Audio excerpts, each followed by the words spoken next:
Hello guys, இன்றைக்கி நம்ம October 18 current affairs தான் பார்க்க போகிறோம். ஸோ ஃபஸ்ட்டு அதுக்கு முன்னாடி நம்ம வேரல் பேட்ச் பற்றி பார்த்துடலாம். இந்த வேரல் பேட்ச்சில் இன்னும் அட்மிஷன்ஸ் ஓப்பனில் தான் இருக்குது. ஸோ நீங்கள் ஜாயின் பண்ணணுன்னா பண்ணிக்கலாம். ஆல்ரெடி 3 days கிளாஸஸ் அப்படிங்கிறது போயிருக்கு. அண்ட் அதில் அந்த கிளாஸஸோட ரெக்கார்டட் வீடியோஸ் அப்படிங்கிறது நாங்கள் ப்ரொவைட் பண்ணுவோம். அதே போல் பார்த்தீங்க அப்படின்னா அப்கமிங் கிளாஸஸும் நீங்கள் லைவ் கிளாஸ் அட்டன் பண்ணிக்கலாம். முடியாத பட்சத்தில் ரெக்கார்டட் கிளாஸஸ் பார்த்துக்க முடியும். வீக்கெண்டில் டெஸ்ட் இருக்கும். அண்ட் சொன்ன மாதிரி இன்றைக்கும் மார்னிங் டெஸ்ட் கொஸ்டின்ஸ் அப்படிங்கிறது நாங்கள் போட்டாச்சு குரூப்பில். ஸோ எல்லோரும் அதை ஸ்டூடெண்ட்ஸ் எழுதிட்டுருக்காங்க. ஸோ யாருக்காச்சும் ஜாயின் பண்ணணும் அப்படின்னு சொல்லி விருப்பம் இருந்துச்சு அப்படின்னா நீங்கள் காண்டாக்ட் பண்ணலாம். டெலகிராமில் ஆர் இன்ஸ்டாகிராமில் ஒரு வாட்ஸ்அப்பில் எதில் வேணால் காண்டாக்ட் பண்ணலாம். ஸோ இதை பற்றி ஃபர்தராக ஏதாவது டவுட் இருந்தால் காண்டாக்ட் பண்ணுங்கள். இன்றைக்கான கரண்ட் அஃபேர்ஸ் பார்க்கலாம். ஃபஸ்ட்டு பார்க்க போகிறது பார்த்திங்கன்னா ஆணவ கொலையை தடுக்கிறதுக்கான ஒரு சட்டம். ஸோ இதை நம்ம தமிழ்நாடு சட்டப்பேரவையில் நேற்று நடந்த அந்த கூட்டத்தில் இதை சொல்லியிருக்காங்க சிஎம் அவர்கள். இப்போ கூட ரீசெண்டாக நம்ம சவுத் சைட் பார்த்துருப்போம், ஒரு ஆணவ கொலை அப்படிங்கிறது நடந்திருக்கும். இதை தொடர்ந்து நிறைய குரல்கள் அப்படிங்கிறது எழுப்பப்பட்டுச்சு. ஒரு சட்டம் இயற்றினா இதெல்லாம் தடுக்க முடியும் அப்படிங்கிற மாதிரி. அதனால் இந்த ஆணவ கொலையை தடுக்கிறதுக்காக சட்டம் இயற்றலாம் அப்படிங்கிற ஒரு முடிவுக்கு வந்திருக்காங்க. ஸோ சட்டம் இயற்றணும் அப்படின்னா இது ரிலேட்டடான விஷயங்கள் எல்லாமே தெரியணும். ஸோ எந்த மாதிரியான பனிஷ்மெண்ட் கொடுக்கலாம், எந்த மாதிரி பனிஷ்மெண்ட் கொடுத்தா இதை கண்ட்ரோல் பண்ண முடியும் அப்படிங்கிற விஷயமெல்லாம் தெரியணும். அதுக்காக தான் இதை பற்றி பரிந்துரை அளிக்கிறதுக்காக ஒரு ஆணையம் அப்படிங்கிறது நிறுவியிருக்காங்க. அந்த ஆணையம் ஓய்வு பெற்ற உயர்நீதிமன்ற நீதிபதியான KN பாஷா அவர்கள் தலைமையில் அமைக்கப்பட்டிருக்குது. ஸோ இவங்க எல்லாத்த பற்றியும் ஆராய்ச்சி பண்ணி ஒரு ரிப்போர்ட் அப்படிங்கிறது சப்மிட் பண்ணுவாங்க. அந்த ரிப்போர்ட்டை பேஸ் பண்ணி அடுத்தது சட்டம் கொண்டு வரப்படும். அடுத்தது பார்த்தோம் அப்படின்னா இப்போ ரீசெண்டாக இந்த காலனி அப்படிங்கிற சொல்ல நீக்கிட்டு, ஸோ ஜாதி வேறுபாடுகள் காணப்படுது இந்த காலனி அப்படிங்கிற வேர்டுனால தான் அப்படிங்கிற மாதிரி, ஸோ அதை நீக்கிட்டு என்னன்னு கொண்டு வந்திருப்பாங்கன்னா சமூக நீதி விடுதிகள் அப்படின்னு சொல்லி இனிமேல் அழைக்கப்படும் அப்படின்னு சொல்லியிருப்பாங்க. இதே போல் உங்களுக்கான கொஸ்டின் பார்த்தீங்கன்னா வன்கொடுமை தடுப்பு சட்டம் அப்படிங்கிறது எப்போ கொண்டு வந்திருப்பாங்க, அந்த ஆக்ட் எந்த இயர் அப்படின்னு சொல்லுங்கள். லாஸ்ட் இயர் Group 2A மெயின்ஸில் கூட அந்த கொஸ்டின் கேட்டிருப்பாங்க. ஸோ அது ரொம்ப முக்கியம். அண்ட் அதே போல் பார்த்தீங்க அப்படின்னா பள்ளி மாணவர்களிடையே ஜாதி வேறுபாடுகளை களைவதற்கு என்ன மாதிரி நடவடிக்கைகள் எடுக்கலாம் அப்படிங்கிறது குறித்து ஒரு பரிந்துரை சமர்ப்பிக்கிறதுக்காக ஒரு தனிநபர் ஆணையம் யார் தலைமையில் அமைக்கப்பட்டுச்சு அப்படிங்கிறத கமெண்டில் சொல்லுங்கள். அதுவும் ரொம்ப ரொம்ப முக்கியமான ஒரு கொஸ்டின். நெக்ஸ்ட் பார்த்தீங்க அப்படின்னா ORS. ஸோ இந்த ஓரல் ரீஹைட்ரேஷன் சொல்யூஷன் அப்படிங்கிறது பார்த்தீங்கன்னா நம்மளுக்கு இந்த வாமிட் வர டைம்லலாம் பாடி ஃபுல்லாக டீஹைட்ரேட் ஆயிரும், நீர் சத்தே இல்லாமல் ஃபுல்லாக வறண்டு போயிடும். அப்போ அதை அப்போ எதுவும் சாப்பிட முடியாதுல்ல, அந்த டைமில் தான் இந்த ORS அப்படிங்கிறத நமக்கு டாக்டர்ஸ் ப்ரிஸ்கிரைப் பண்ணுவாங்க. நம்ம வாங்கி எல்லாருமே குடிச்சிருப்போம். ஸோ இந்த ORS பார்த்திங்கன்னா சில கம்பெனிஸ் அவங்களோட ஃபுட் ப்ராடக்ட்டில் இது ORS-ஆக யூஸ் பண்ணிக்கலாம் அப்படிங்கிற மாதிரி மென்ஷன் பண்ணியிருப்பாங்க. ஸோ இப்போ FSSAI இருக்காங்க இல்லையா, food safety and standards authority of India. So இவங்க தான் இந்த உணவுப் பொருட்களுக்கு குறியீடு கொடுப்பாங்க. இப்போ ISI அப்படிங்கிற பிராண்ட் இருந்துச்சுன்னா அந்த பொருட்கள் நல்லா தரமானது அப்படின்னு சொல்லுவோம் இல்லையா. ஸோ அந்த மாதிரி தான் இது ஃபுட்டுக்காக கொடுக்கக்கூடியது FSSAI, food safety and standards authority of India அப்படிங்கிறது.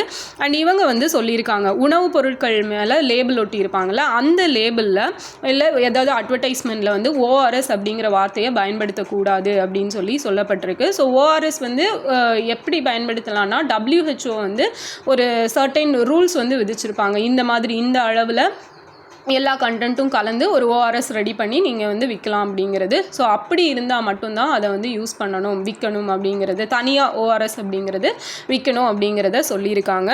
அண்ட் இந்த FSSAI அப்படிங்கிறது 2008 எஸ்டாப்ளிஷ் பண்ணியிருப்பாங்க. பட் இது எஃபெக்டிவ்லி பிகேன் எப்போ ஸ்டார்ட் ஆகிருக்கும் அப்படின்னா 2011 தான் ரொம்ப எஃபெக்டிவ்லாக நடைமுறைக்கு வந்திருக்கும். ஸோ இந்த ஆக்ட் அப்படிங்கிறது 2006 போடப்பட்டிருக்கும். இது ரொம்ப ரொம்ப ரொம்ப முக்கியமான ஒரு விஷயம்.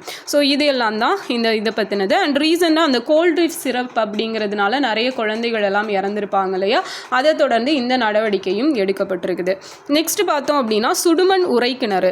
ஸோ இந்த சுடுமண் உரைக்கிணறு எங்கே கிடச்சிருக்கு அப்படின்னா திருவள்ளூர் மாவட்டத்தில் கொசஸ்தலை ஆற்றின் கரையில் பட்டறை பெரும்புதூர் அப்படிங்கிற கிராமம் இருக்குது. ஸோ ரொம்ப நோட் பண்ணிக்க வேண்டிய ஒரு விஷயம்.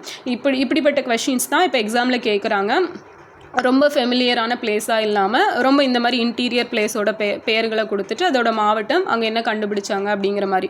ஸோ இந்த சுடுமண் உரைக்கிணறு அப்படிங்கிறது நிறைய இடத்துல கண்டுபிடிக்கப்பட்டிருக்கு. கீழடியில் கூட அந்த 7 அடுக்கு உரைக்கிணறு என்னவோ கண்டுபிடிச்சிருப்பாங்க. ஸோ அந்த மாதிரி நிறைய இடத்துல கண்டுபிடிச்சிட்ருக்காங்க. இப்போ பட்டறை பெரும்புதூரில் இது கிடச்சிருக்கு. ஸோ இதை வந்து யார் கண்டுபிடிச்சிருக்காங்கன்னா தொல்லியல் துறை அகழாய்வு செஞ்சு கண்டுபிடிச்சிருக்காங்க. தொல்லியல் துறை அப்படின்னு பார்த்தோன்னா ஆர்கியாலஜிக்கல் சர்வே ஆஃப் இந்தியா அப்படிங்கிறது 1861 ஸ்டார்ட் பண்ணியிருப்பாங்க.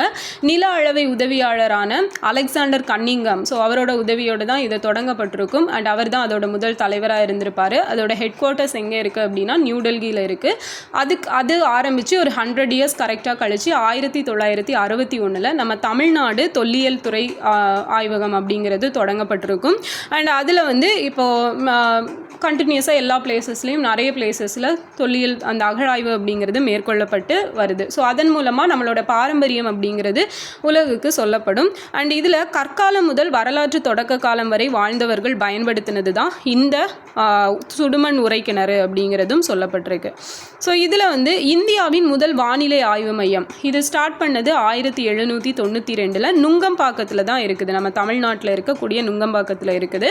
அண்ட் இது பார்த்திங்கன்னா 140 வருஷத்துக்கும் மேலாக ஒரு நாள் கூட விடாமல் டெய்லி வந்து இவங்க வெதர் ரிப்போர்ட் அப்படிங்கிறத கொடுத்துட்ருக்காங்க. அதனால் இவங்களுக்கு உலக வானிலை மையம் ஒரு அங்கீகாரம் அப்படிங்கிறத கொடுத்துருக்காங்க. ஸோ இது ஜஸ்ட் தெரிஞ்சுக்கோங்க. அடுத்தது சீக்ரெட் மவுண்டன். ஸோ இது வந்து ஒரு விர்ச்சுவல் மியூசிக் பேண்ட் அப்படிங்கிறது இந்த மெய்நிகர் அப்படின்னு சொல்லுவாங்க இல்லையா. ஸோ மெய்நிகர்லேயே வந்து ஒரு மியூசிக் பேண்ட் அப்படிங்கிறத யார் இது பண்ணிகிட்ருக்காங்கன்னா ஏஆர் ரஹ்மான் அவர்கள் இருக்காங்களா, அவங்க வந்து கூகுள் கிளவுட்ஸ் கூட சேர்ந்து இதை மேக் பண்ணிகிட்ருக்காங்க. ஆக்சுவலாக இதை 2024 ஃபெப்ரவரியிலேயே அவர் வந்து லான்ச் பண்ணியிருப்பாங்க. ஸோ இப்போ அதில் இன்னும் சில மாற்றங்கள் அப்படிங்கிறத கூகுள் கூட சேர்ந்து பண்ண இருக்காங்க. ஸோ சீக்ரெட் மவுண்டன் ஏஆர் ரஹ்மானோட விர்ச்சுவல் மியூசிக் பேண்ட் அப்படிங்கிறத ஞாபகம் வச்சுக்கோங்க. அடுத்தது 2025 28 ஆண்டுக்கான யூஎன் குளோபல் ஜியோஸ்பேஷியல்ஸ் ரீஜனல் குரூப்பின் இணை தலைவராக இணைந்த நாடு எதுன்னு பார்த்தீங்கன்னா இந்தியா தான். ஸோ இவங்க வந்து ஒரு 3 வருஷத்துக்கு இணைஞ்சிருக்காங்க. அடுத்தது பார்த்தோம் அப்படின்னா இந்த UNGGIMAP அப்படிங்கிறது UN global geospatial information management for Asia and Pacific. So இந்த ஜியோஸ்பேஷியல் இன்ஃபர்மேஷன் அப்படின்னா அந்த புவியியல் அமைப்பு தொடர்பான ஒரு தகவல் எல்லாம் கொடுக்கறது, அதை மேனேஜ் பண்ணக்கூடியது ஏஷியா பசிபிக் ரீஜியனில் மேனேஜ் பண்ணுறது தான். அண்ட் இதோட ஒரு கோஹோஸ்ட் யூஎன் கூட அவங்க கூட சேர்ந்து ஒரு தலைவராக உப தலைவர் மாதிரி இருப்பாங்க இந்தியா. எத்தனை வருஷத்துக்குன்னா 3 இயர்ஸுக்கு. இதுவும் முக்கியமான ஒரு டேட்டா தான். அடுத்தது சீதா ஸ்கீம். ஸோ இந்த சீதா ஸ்கீம்னா என்னென்னு பார்த்தீங்கன்னா scheme for innovation and technology association with Aadhaar அப்படிங்கிறது தான். ஸோ இது பேர்லேயே இருக்கு இல்லையா, ஆதார் கூட சேர்ந்து என்னவோ பண்ண போகிறாங்க அப்படிங்கிறது. ஸோ சீதா நல்லா ஞாபகம் வச்சுக்கோங்க. இதை யார் கொண்டு வந்திருக்காங்க அப்படின்னா UIDA இருக்காங்களே, unique identification authority of India. இவங்க தான் நமக்கு வந்து ஆதார் வந்து ப்ரொவைட் பண்ணுவாங்க. ஸோ இது ஜனவரி 2009 ஸ்டார்ட் பண்ணியிருப்பாங்க. ஃபஸ்ட்டு ஆதார் வந்து எப்போ ப்ரொவைட் பண்ணியிருப்பாங்கன்னா 29 செப்டம்பர் 2010 வந்து ப்ரொவைட் பண்ணியிருப்பாங்க. ஸோ இந்த ஆதாரில் மொத்தம் எத்தனை நம்பர் இருக்குன்னு பார்த்தீங்கன்னா 12 டிஜிட் யூனிக் ஐடென்டிட்டி நம்பர் அப்படிங்கிறது இருக்கும். ஸோ இது எந்த மினிஸ்ட்ரிக்கு அண்டரில் வரும்னா மெய்டிக்கு கீழே வரும். Ministry of electronics and information technology. ஓகேவா. ஸோ அந்த மினிஸ்ட்ரிக்கு கீழே தான் வரக்கூடியது. இதுக்கு கீழே 12 ஜூலை 2016 இயங்கிட்டு இருக்குது. ஸோ இது வந்து ஸ்டார்ட் பண்ணுறப்போ ஒரு சட்டப்பூர்வ ஆணையமாக இருந்ததா அப்படின்னு கேட்டால் கிடையாது. ஸோ ஸ்டாச்சுட்டரி அத்தாரிட்டி இது வந்து எப்போ அவங்களுக்கு கிடச்சிச்சுன்னா அந்த அந்தஸ்து 2016 தான் இதுக்கு ஒரு ஆக்ட் கொண்டு வருவாங்க. அந்த ஆக்ட் படி சட்டப்பூர்வ ஆணையமாக ஆயிருக்கும்.